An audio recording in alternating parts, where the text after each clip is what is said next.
So we do a lot of router work in here, and we have various types of router bits. A lot of them will be for your profile. We use it for creating our dado. We use it for flush trim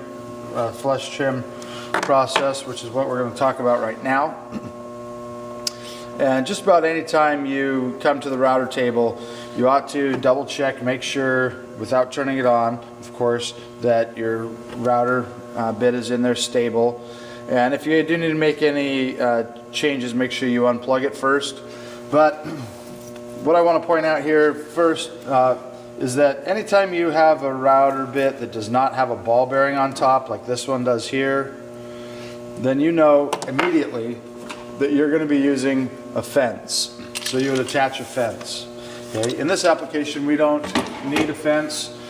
We're going to be using this flush trim router bit that has a ball bearing on top. So the ball bearing acts as your fence. Okay? So anytime you come across a router bit that does not have a ball bearing up top, you immediately know you need a fence. Anytime you take a router bit out, make sure you put it away right away so that it doesn't get lost. And now we're ready to get going on a router bit, on a flush trim router bit.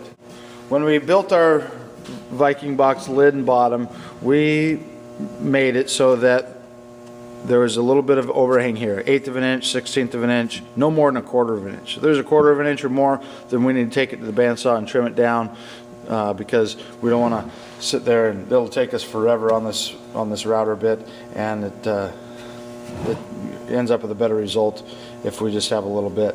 We also built when we created our rabbets, we also left a little bit of overhang here. Now's when we're going to flush everything up nicely, and it's going to turn out real nice. So before we start using it, the first thing that we have to do is make sure that we get some tape and tape our drawer face in. We keep a roll of tape, masking tape, hanging up right by the router tables, so you shouldn't have any trouble finding it. It's right by the cubby room, and just put a couple pieces of tape on there. When we do this, the router bit needs to ride on something, and so we want to make sure that we tape our drawer face in. If you don't tape your drawer face in, you're going to have a big indentation inside here or in here where your router bit didn't have anything to ride on, and those knives just kept cutting and cutting until you stopped it. So I'm ready to go now, and we want to make sure that we meet force with force. This router bit spins in this direction, so it spins in a counterclockwise rotation. So we want to push our stock this direction so that as this sharp edge comes this way, our stock goes this way, meeting force with force.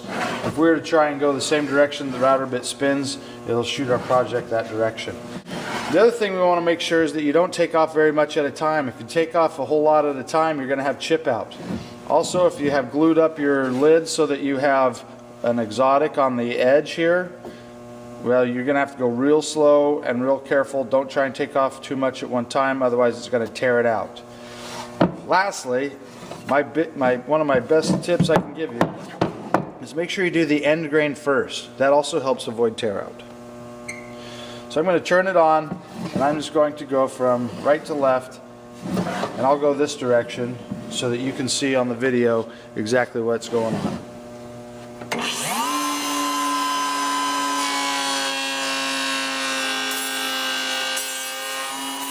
See where it's starting to tear out, so I'm not going to take off as much material as I was.